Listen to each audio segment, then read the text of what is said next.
vamos a continuar desde el versículo 6, conforme habíamos quedado en prédicas anteriores. Y vayamos recordando un poquito el contexto, vayamos recordando un poquito la situación de este pueblo, podríamos así decir, porque para los filipenses realmente la vida era preocupante. Recordemos que en la iglesia primitiva, a las preocupaciones normales de todos los días, de todo ser humano, cotidiano, podríamos decir rutinario, las preocupaciones que todo ser humano puede tener, se añadía la preocupación de ser cristiano. Y eso a veces es triste, ¿no? Porque a veces decimos que ser cristiano es hermoso, que es una vida de gozo, es una vida de placer en el buen sentido de la palabra, pero realmente lo que ellos estaban viviendo en ese tiempo, lo que ellos estaban viviendo, que era la persecución a la iglesia, era bastante preocupante. Porque hoy por hoy, quizás en muchos lugares podemos vivir un cristianismo tranquilo, como hoy. Podemos venir a la iglesia tranquilo, podemos estar tranquilo, podemos abrir las puertas tranquilo y en sí podemos andar por las calles tranquilos. Pero en esa época esta realidad no se conocía. El cristiano muchas veces tenía que escapar, muchas veces tenía que ocultar y muchas veces era apresado, puesto en cárcel, como el caso del apóstol Pablo, de quien estamos hablando. Entonces su vida corría riesgo todo el tiempo. Todo el tiempo ellos abrían sus ojos pensando, sí, qué hermoso es ser cristiano, pero a la vez una situación bastante afligida. Entonces la solución de Pablo era la oración. Por eso el versículo 6 dice, por nada estéis afanosos, sino sean conocidas vuestras peticiones delante de Dios en toda oración y ruego con acción de gracias. Vemos que esta solución de Pablo, que él decía que era la oración, constaba de 3 puntos. Llevar en primer lugar absolutamente todo en oración a Dios, sabiendo que tendremos su ayuda, porque a veces creemos que tenemos que ir en oración a Dios para determinadas situaciones, determinadas peticiones, determinadas causas, pero en primer lugar el apóstol Pablo está haciendo énfasis de que podemos ir en oración a Dios por toda situación que estemos atravesando. El segundo punto es que podemos presentarle nuestras oraciones, nuestras súplicas y nuestras peticiones a Dios. Y qué hermoso es poder entrar en la presencia de Dios y empezar a orar. Recordemos que en la antigüedad, en el antiguo pacto, solamente podía entrar el sacerdote al lugar santísimo. El sacerdote era el único que tenía derecho y que estaba capacitado por Dios a poder entrar en la presencia de Dios. Cualquier otra persona que intentara tomar la posición del sacerdote era inmediatamente muerto. O sea, Dios mismo le quitaba la vida porque el sacerdote era el encargado de entrar a pedir por todo el pueblo, por toda la nación de Israel en ese entonces, y clamar a Dios, y luego le informaba al pueblo la respuesta de Dios. Pero hoy en día, gracias a la muerte de nuestro Señor Jesucristo, dice su palabra, que Él abrió un camino para que nosotros podamos entrar confiadamente ante el trono de la gracia para hallar el oportuno socorro a todas nuestras necesidades. Entonces podemos nosotros mismos orar, podemos pedirle perdón por el pasado, podemos pedirle las cosas que necesitamos en el presente y la ayuda y la dirección para el futuro.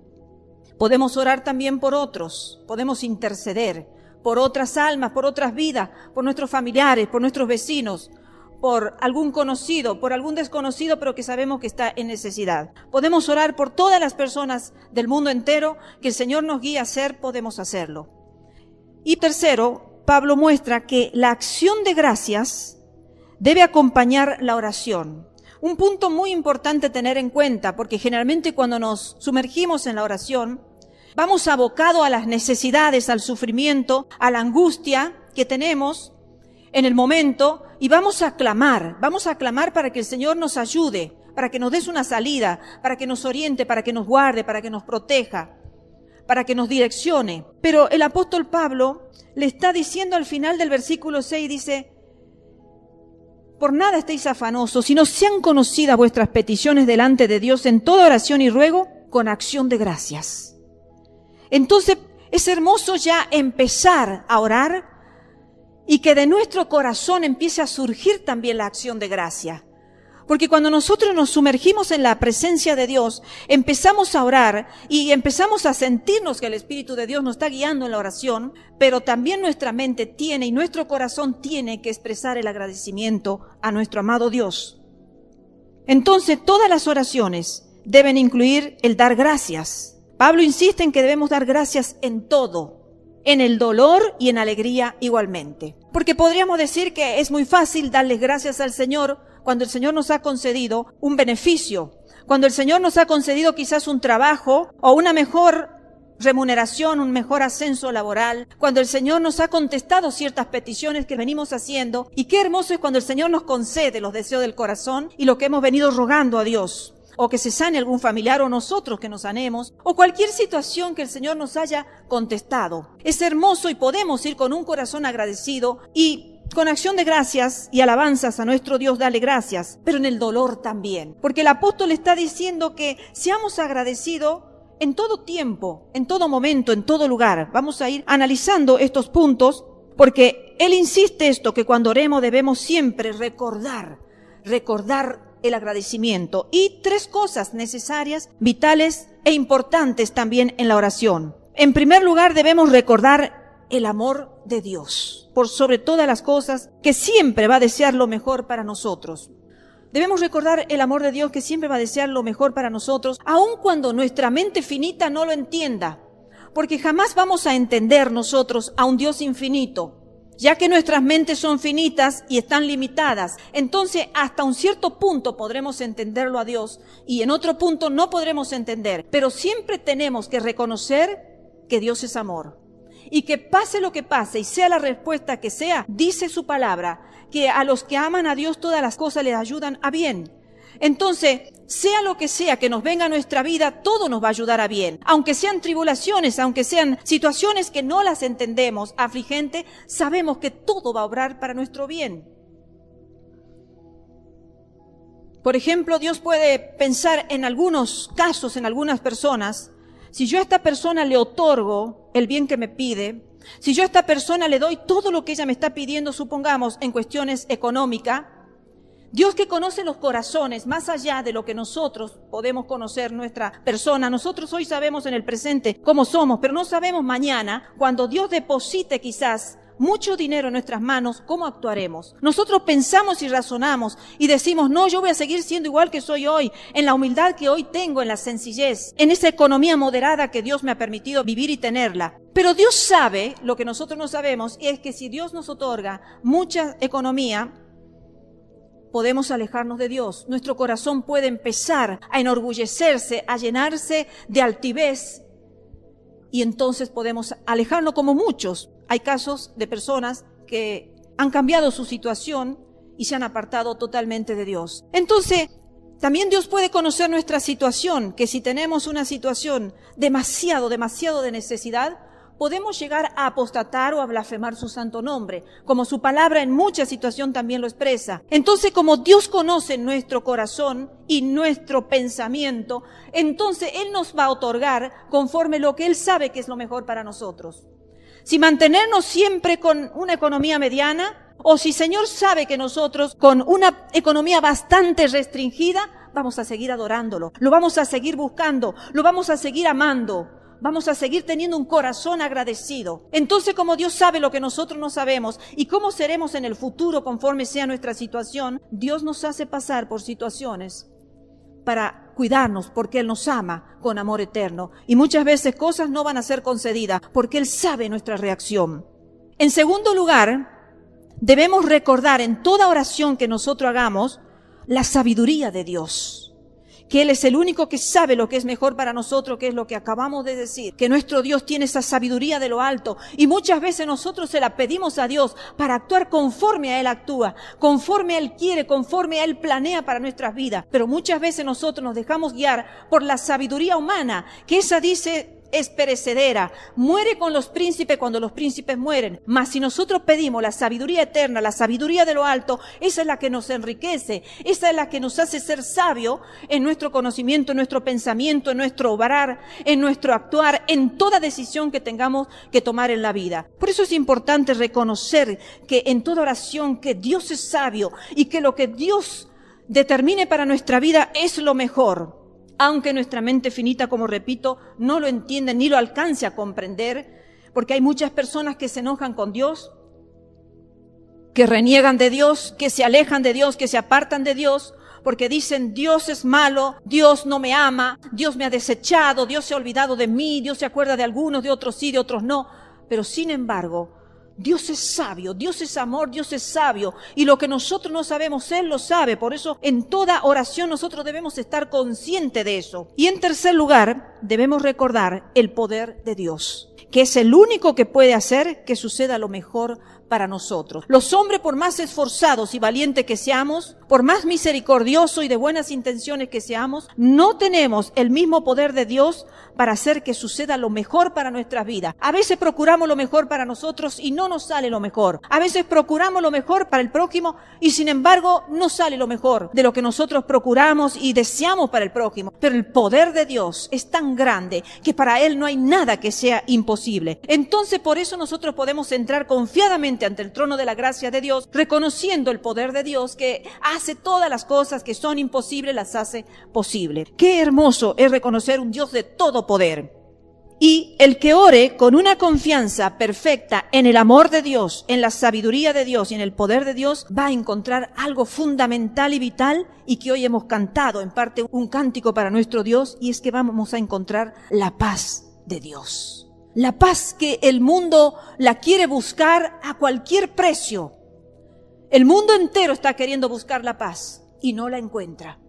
A veces se proponen mediaciones internacionales, podemos decir, de países con países. Se proponen medios, se organizan y se planifican tantas estrategias para buscar la paz en el mundo entero y no se la halla y no se la encuentra. Pero nosotros como cristianos podemos saber que la paz personal, la paz del corazón, la paz en la familia, la paz en el trabajo, la paz en la iglesia también, y en todo lugar donde nos movamos como seres humanos, como cristianos, la podemos encontrar de parte de Dios si entendemos el amor de Dios. Realmente, si entendemos el amor de Dios, la sabiduría de Dios y el gran poder de Dios para operar en nuestras vidas. Esa paz, dice Pablo, sobrepasa todo entendimiento. El versículo 7 de Filipenses 4 dice, y la paz de Dios, que sobrepasa todo entendimiento, guardará vuestros corazones y vuestros pensamientos en Cristo Jesús. Esa es la paz que Dios nos ofrece. Y es un don de Dios, es un regalo que Dios nos ofrece, la paz. El camino a la paz es confiarnos a nosotros mismos y todo lo que amamos en las manos de Dios. Confío mi vida, confío la vida de mi matrimonio, de mi esposo, de mi esposa, de mis hijos, de mis nietos, de todos los seres que yo amo. Todo lo encomiendo en las manos de Dios, porque allí yo sé que ellos van a estar seguros, que yo voy a estar seguro, que toda mi vida va a estar segura. Entonces, al estar seguro y confiada en Dios, voy a tener paz. Esa paz de Dios va a guardar nuestros corazones y nuestros pensamientos en Cristo Jesús. Esa paz va a ser como nuestro centinela, como nuestro guardia. El versículo 8 sigue diciendo el apóstol, por lo demás, hermanos, todo lo que es verdadero, todo lo honesto, todo lo justo, todo lo puro, todo lo amable, todo lo que es de buen nombre, si hay virtud alguna, si algo digno de alabanza, en esto pensad, en esto pensad. La mente humana se tiene que concentrar en algo. Y Pablo quería estar seguro de que los filipenses se concentren en cosas que realmente valieran la pena, que los ayudaran a sobrevivir esos momentos difíciles que ellos estaban viviendo.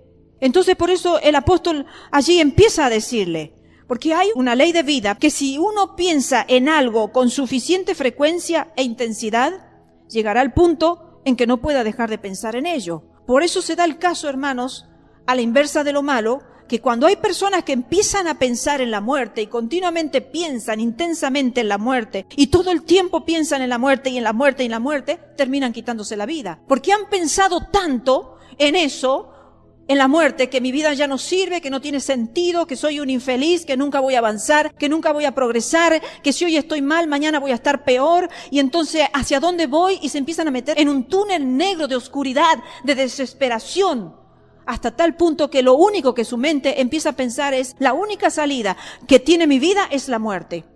Y lo logran, porque han pensado tanto, con tanta intensidad en eso, que eso lo logran. Entonces, por eso, hermanos, debemos revisar lo que pensamos. Debemos cultivar cada día que, aunque el mundo esté en guerra, nosotros tenemos que llenar nuestra mente de pensamientos buenos. Aunque en nuestro barrio estén sucediendo terribles situaciones, como el otro día vino el cobrador del seguro de nuestro auto y me dice: y aquí en este barrio ha sido la muerte de ese joven que lo balearon. Y yo le veía la desesperación de este hombre cuando me decía: en este barrio ha sucedido esto, como diciendo: el barrio de ustedes es un barrio peligroso, es un barrio lleno de muerte, de aflicción.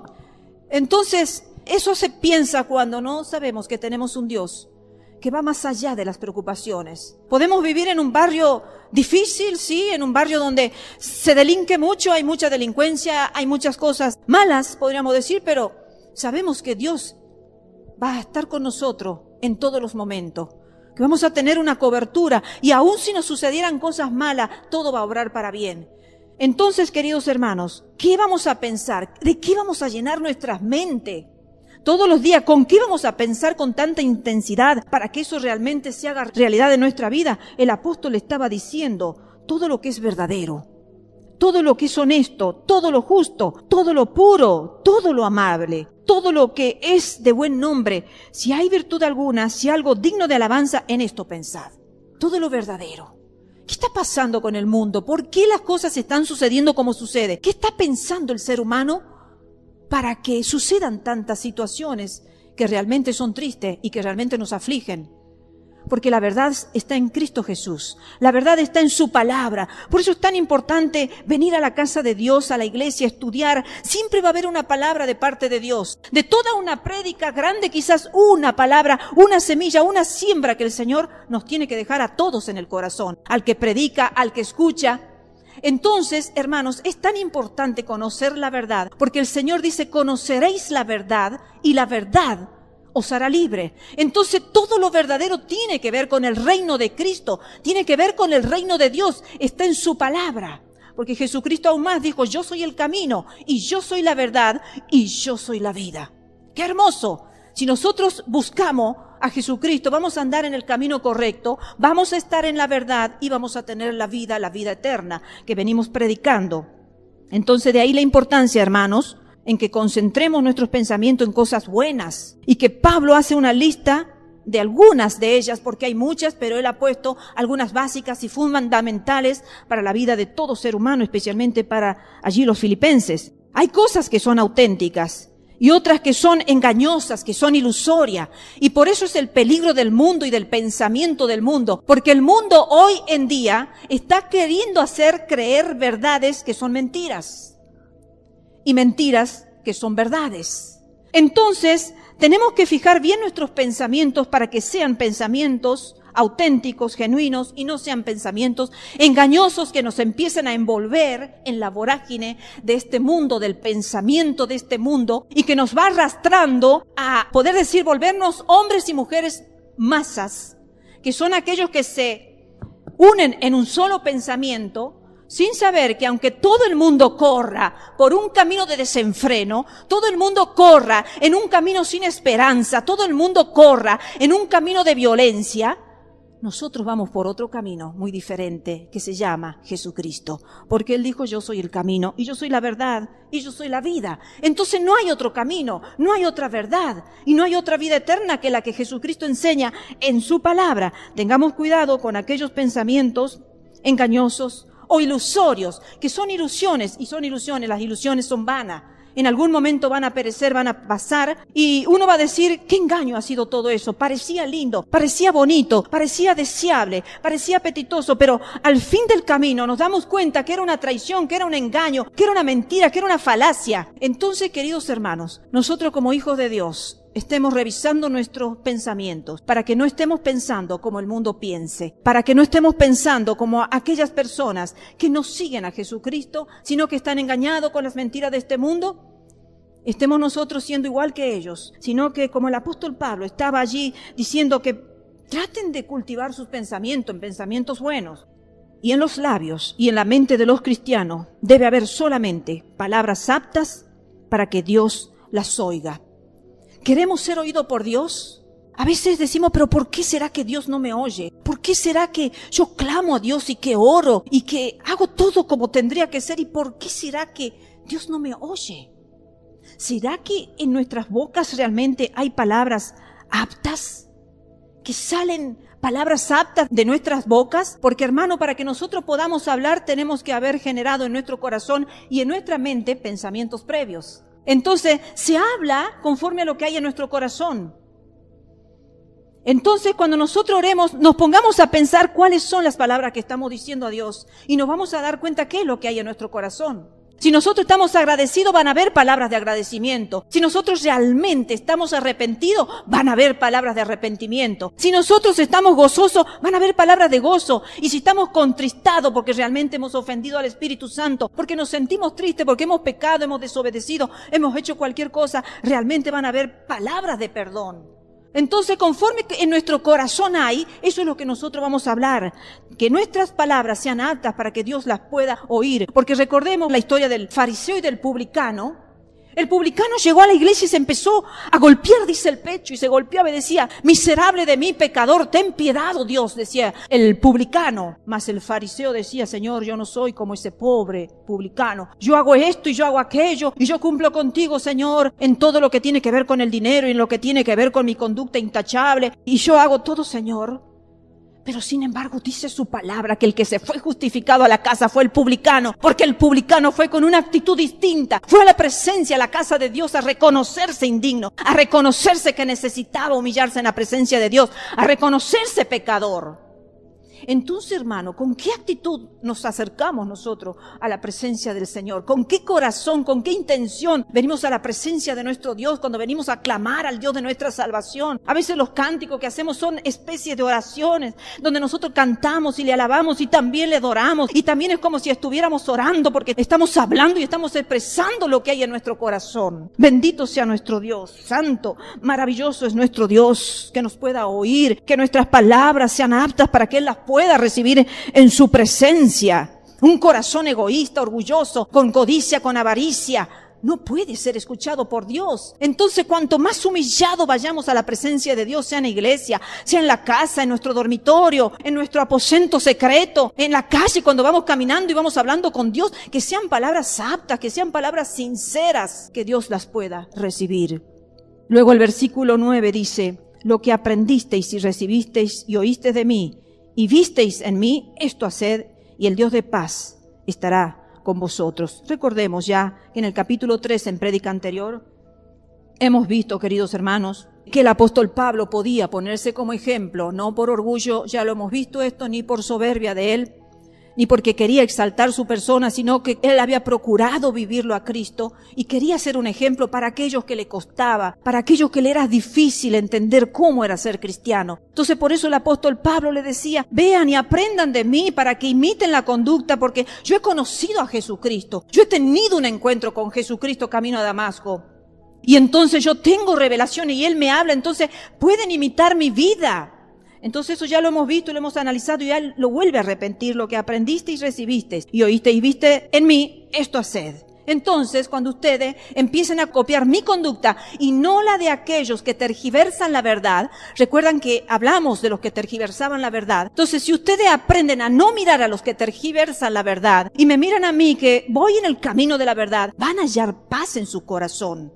Porque todos aquellos que miran a los que tuercen la verdad, terminan siendo como ellos. Y entonces no puede haber en el corazón de uno que cambia la verdad de Jesucristo, no puede haber paz. Entonces por eso estamos estudiándolo al apóstol Pablo, porque han pasado más de 2000 años y sus enseñanzas nos siguen ayudando a crecer. Sus enseñanzas nos enriquecen. Podemos seguir mirándolo a Él. Por fe lo podemos mirar en su palabra, lo estudiamos y podemos entender ese conocimiento de Jesucristo que Él alcanzó, porque Él llegó a amarlo y a buscarlo a Dios con toda su fuerza, con la intensidad que Él lo expresa en todas sus cartas. Pablo agradece, ya en el versículo 10, vamos a leerlo, dice: en gran manera me gocé en el Señor de que ya al fin habéis revivido vuestro cuidado de mí, de lo cual también estabais solícitos, pero os faltaba la oportunidad. Vemos cómo Pablo agradece por lo que le han mandado los hermanos filipenses. Recordemos que Pablo estaba prisionero. Recordemos que Pablo era un misionero que había dejado todo lo que él antes acostumbraba a hacer y toda su posición bastante acomodada que tenía antes de conocerlo a Cristo, por seguirlo a Jesucristo. Y él muchas veces y en muchas oportunidades tuvo que trabajar confeccionando carpas con sus propias manos, entonces para poder mantenerse. Pero a veces, ahora estaba en prisión, no podía trabajar, necesitaba la ayuda de sus hermanos. Y por eso él aprendió a contentarse y a agradecer lo que los hermanos filipenses le estaban mandando. Entonces Pablo aprendió a contentarse, cualquiera sea la situación, queridos hermanos. El versículo 11 dice: no lo digo porque tenga escasez, pues he aprendido a contentarme, cualquiera que sea mi situación. A contentarme cualquiera sea mi situación. El apóstol Pablo ya conocía el dolor extremo en todos los sentidos de la palabra. El apóstol Pablo conocía lo que era ser apedreado. El apóstol Pablo sabía lo que era tener cadenas en sus manos, cepos en sus pies. Sabía lo que no era dormir en una cama cómoda y no comer lo suficiente, quizás ni lo necesario. El apóstol Pablo dice: ¿quién enferma y yo no enfermo? O sea que en muchas situaciones el apóstol Pablo debe haber estado enfermo, porque así lo expresa en otras cartas. El apóstol Pablo había aprendido a naufragiar, a mantenerse simplemente en una tabla y salvarse en una tabla. Entonces, queridos hermanos, él aprendió a contentarse.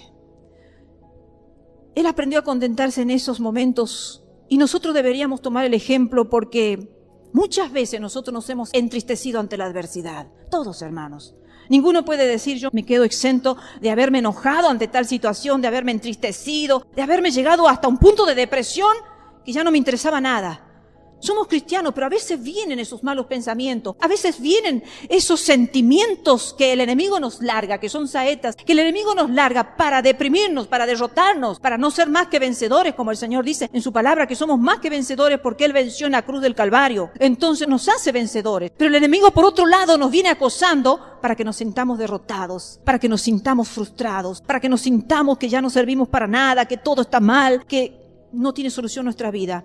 ¿A quién vamos a oír? Porque tenemos por un lado la voz de Dios. El buen pastor dice: nosotros tenemos que escuchar la voz del buen pastor. Pero también está el enemigo de nuestras almas susurrándonos a nuestros oídos todo lo contrario a lo que Jesucristo nos está diciendo y nos está enseñando. Entonces, escuchemos la palabra de Dios. Pablo aprendió a contentarse, cualquiera sea su situación, que podamos subir de niveles espirituales, hermano, hasta que lleguemos al punto, hermano, que aprendamos a contentarnos, cualquiera sea nuestra situación, como el apóstol está expresando. He aprendido, es un aprendizaje, hermano. No de un día para el otro vamos a estar gozosos y felices. He aprendido, dice.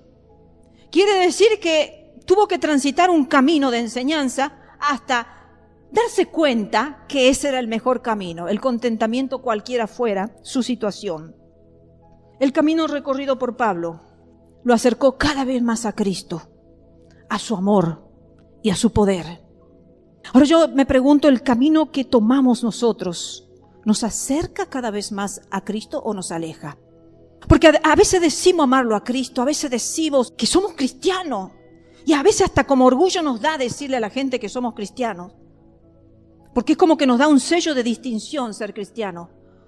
Pero realmente, ¿qué camino de cristianismo estamos viviendo? ¿Cómo estamos amándolo a Cristo? ¿Cómo lo estamos conociendo? Que a veces vemos que ese camino no nos acerca, sino nos aleja más de Cristo. Porque vemos cristianos que no hablan como tendrían que hablar, no piensan como deberían pensar, no aman como deberían amar, no actúan como deberían actuar. Entonces, ¿cuál es el camino realmente que hemos tomado en esta vida que nos acerque cada día más a Cristo, hasta el punto que no nos interese la situación adversa y nos digan lo que nos digan? Porque muchas veces van a venir los acusadores y van a decir, eres cristiano, pero mira tu vida como es. Muchas veces van a venir a nuestras vidas acusadores de personas que van a venir a acusarnos y hacernos sentirnos menoscabados, menospreciados o disminuidos. Mas el apóstol Pablo no le interesaba. Sea cual sea la situación que me toque vivir, digan lo que digan de mi vida, yo he aprendido a contentarme, a gozarme en el Señor. Y este camino me acerca más a Cristo. Este camino me acerca cada vez más a su amor. Este camino me acerca cada vez más a su poder. El apóstol Pablo empezó a tener poder, a tener el poder de Dios, porque cada vez que nos acercamos a Cristo nos llenamos más del poder de Dios, del poder de Jesucristo. Y cuando nos alejamos más empezamos a tener el poder de la resurrección, el poder de una vida santa, para poder vencer el mal, para poder vencer la aflicción, para poder vencer la tentación, para poder vencer los malos pensamientos. Este camino le enseñó a contentarse y a entender ese estado o ese contentamiento como su mayor riqueza. En las pérdidas, las aflicciones, los dolores y la cárcel y todo eso no lo vio como una pérdida, sino al contrario, lo veía como una ganancia. Lo he perdido todo, decía, por ganarlo a Cristo. No le importaba. En prédica anterior ya hemos hablado, hemos dicho que él tenía estimado como basura todo su pasado, que era un pasado de gloria, podríamos decir, de renombre, de fama, de posición, de estatus, de todo eso, pero a él no le importaba. Él había perdido todo eso, pero el perder para él era encontrar a Cristo. Porque cuántas veces, hermanos, seamos honestos, hemos conocido a personas que el dinero lo ha apartado de Dios. El dinero ha sido un lazo en las almas de las personas y en vez de verlo acercarse a Cristo se alejan más de Dios. Muchas veces, yo le pongo el ejemplo del dinero, pero pueden haber muchas situaciones en la vida. Puede ser un deporte, puede ser un arte que los aleje de Dios. Entonces, hermanos, a veces es necesario perder cosas y que nosotros no la entendamos y que no sepamos por qué en muchas situaciones hemos tenido que perder cosas. Yo recuerdo cuando era chiquita estudiaba piano, me encantaba y me encanta el piano. Y un día la profesora mía me dijo, tienes mano de pianista. Y ella me empezó a preparar para rendir unos exámenes, para poder ir subiendo de curso y en fin, terminar todo lo que la carrera de piano. Pero resulta que vinieron situaciones a nuestra vida en que mi carrera de música se truncó. Entonces yo no pude terminar los cursos finales de piano y a pesar de todo eso, en la sencillez, Dios me usó para servirlo y alabarlo a Dios en otras iglesias tocando el órgano.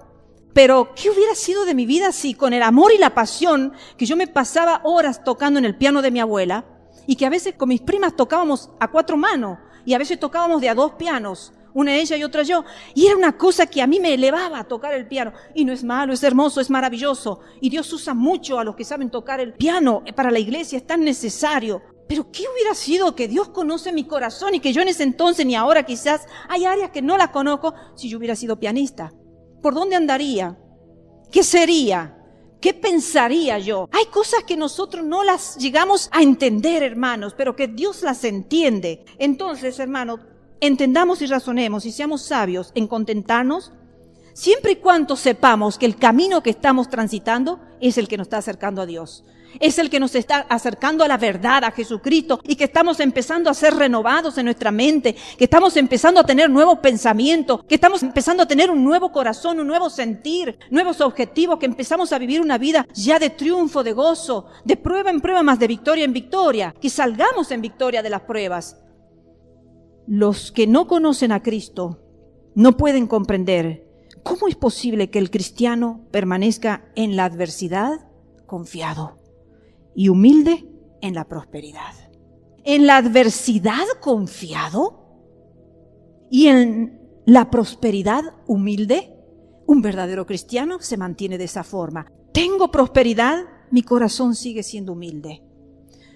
Estoy en adversidad, sigo confiado en mi Dios. Sigo amándolo, sigo alabándolo, sigo adorándole. Ninguna situación, ni extrema, ni para arriba, ni para abajo, va a mover mi corazón, va a mover mi forma de ser, mis emociones.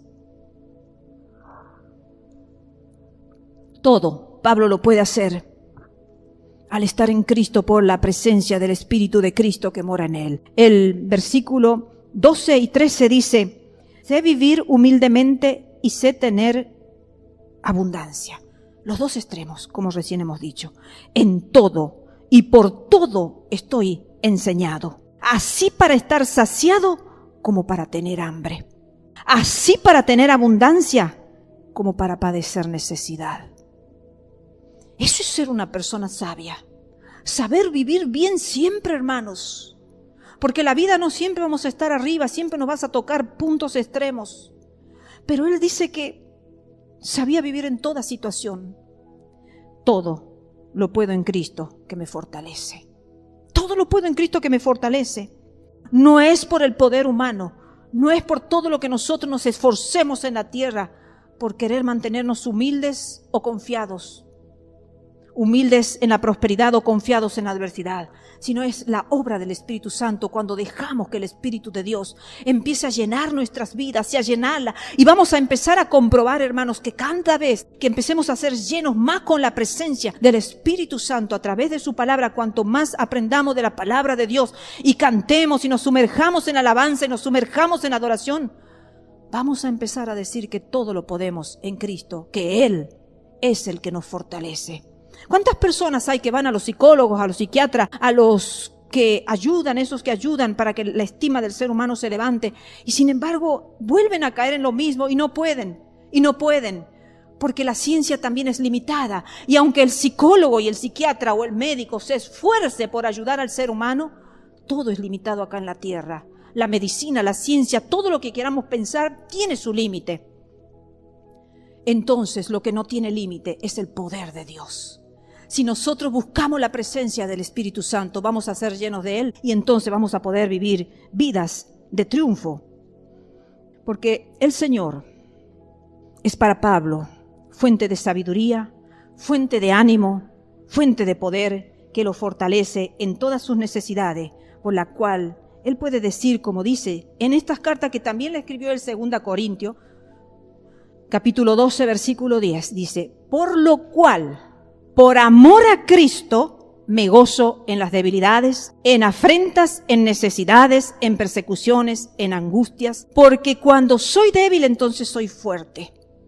¿Qué decía el apóstol Pablo? ¿Por qué era fuerte él? Aunque pasaba persecuciones, necesidades, angustias, afrentas, debilidades, por amor a Cristo. Porque él, por amor a Cristo, sufría todo eso.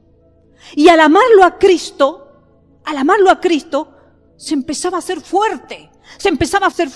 Dice, porque cuando soy débil en la carne, en el espíritu, soy fuerte. Porque muchas veces van a venir debilidades a nuestra carne, pero que nuestro espíritu nunca se debilite. La fuente de poder del apóstol Pablo, queridos hermanos, fue el Espíritu del Cristo, Espíritu de Dios. Y luego venimos al versículo 14 y dice: sin embargo, bien hicisteis en participar conmigo en mi tribulación. Y ahí él empieza a hablar hasta el versículo 19, y sabéis también vosotros, oh filipenses, que al principio de la predicación del Evangelio, cuando partí de Macedonia, ninguna iglesia participó conmigo en razón de dar y recibir, sino vosotros solos. Pues a una Tesalónica me enviasteis una y otra vez para mis necesidades. No es que busque dádivas, sino que busco fruto que abunde en vuestra cuenta. Pero todo lo he recibido y tengo abundancia. Estoy lleno, habiendo recibido de Epafrodito lo que enviasteis. Olor fragante, sacrificio acepto, agradable a Dios. Mi Dios pues suplirá todo lo que os falta conforme a su riqueza en gloria en Cristo Jesús.